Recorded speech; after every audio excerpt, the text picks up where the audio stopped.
Well, this is a fucking mess. So this week has honestly been one of the most turbulent and stressful weeks I've had as a gamer, because gaming is just a part of my lifestyle. It's one of my biggest passions.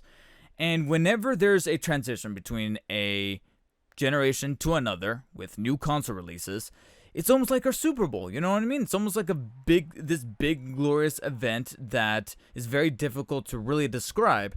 And I always told myself that I at least once, even if it's probably not the most ethical or sensible thing to do, I want to be there day one for a console launch. And I told myself that this year with the PS5, it was going to be it. Because if I had to choose between one of the two, I was team PlayStation.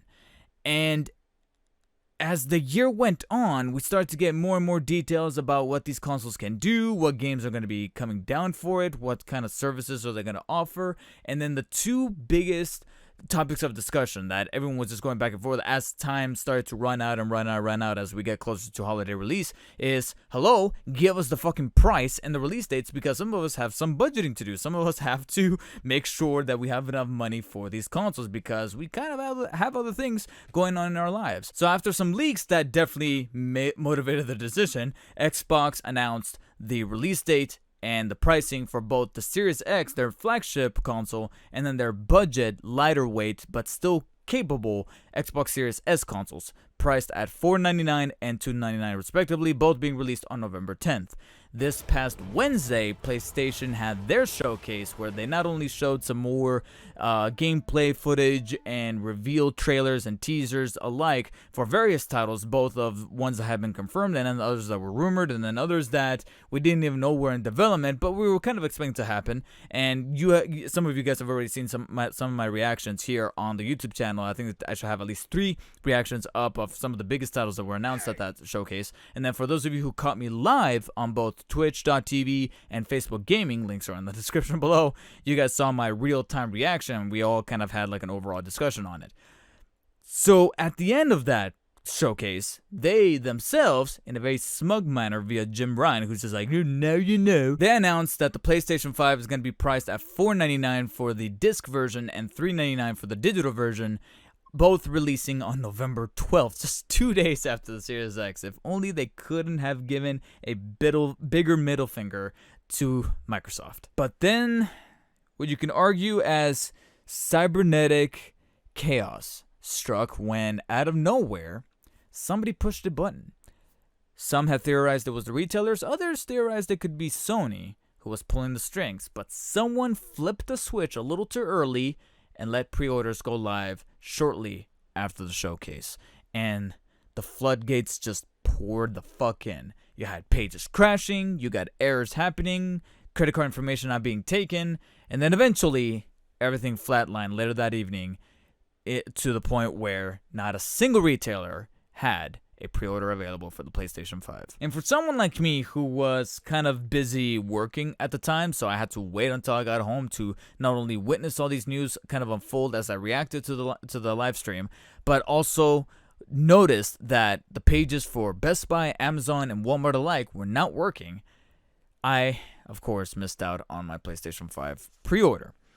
And so I'm a little jaded by that, and I'm trying to really position myself where I'm at here at the dawn of a new console generation, because here I was thinking that this was going to be the one that I was going to be there for PlayStation on day one, and now I'm not even sure if that's going to happen. Who is to blame? Who knows? But there's just something so strange and so bitter about this that leaves a very bitter taste in my mouth, that it almost kind of sways me a little bit to want to say maybe I should get a Series X this fall for launch. And it really doesn't help that it just so happens that the morning that the pre-orders for the Series X are going to go live, which is Tuesday, September 22nd at 8 a.m. Pacific Standard Time, which Xbox and Microsoft made abundantly clear, I will happen to actually be awake at that time because I have an early shift at work.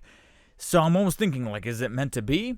But this is where not only do I stand with next gen, but I also find myself at a little bit of a quandary, is that what PlayStation had and what really motivated for the console to be sold out so quickly as it did is that they have the games.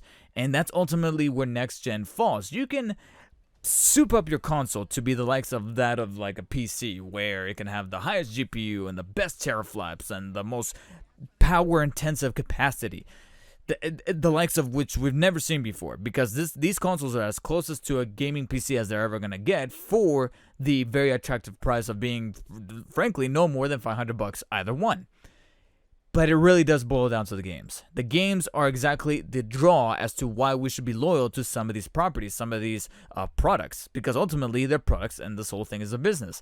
As much as of a fan and as a lover of gaming as I am, Series X, unfortunately, doesn't have an awful lot of flagship titles to really motivate console purchases and move units this fall during their launch. Their marquee title, Halo Infinite, got delayed until next year, so what is there really to play day one on Series X? As much as I am, like I said, slightly tickled to want to pre-order their console because of how much of a poor mishandling of communication there was with the pre-orders on the PS5.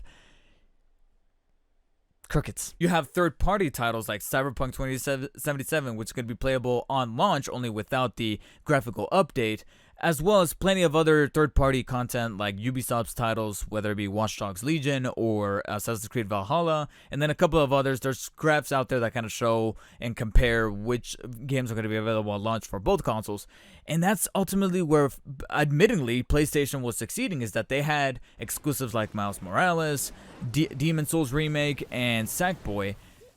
Xbox, everything that you can play on Xbox, as great as it's going to look, because that's where you get all your processing power. You're going to get your native 4K and your HDR and your Xbox One enhanced kind of fidelity.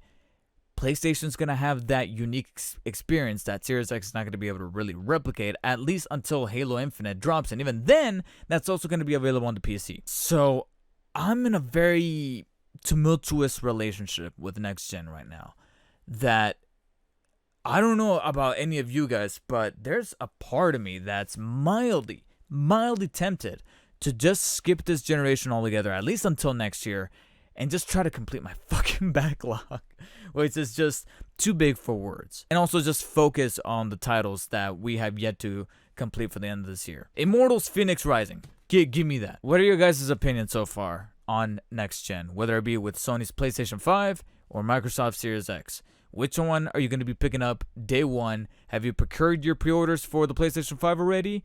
Are you going to be pre-ordering Xbox Series X when that drops on November 10th and when pre-orders go live on September 22nd? Let me know in the comments below.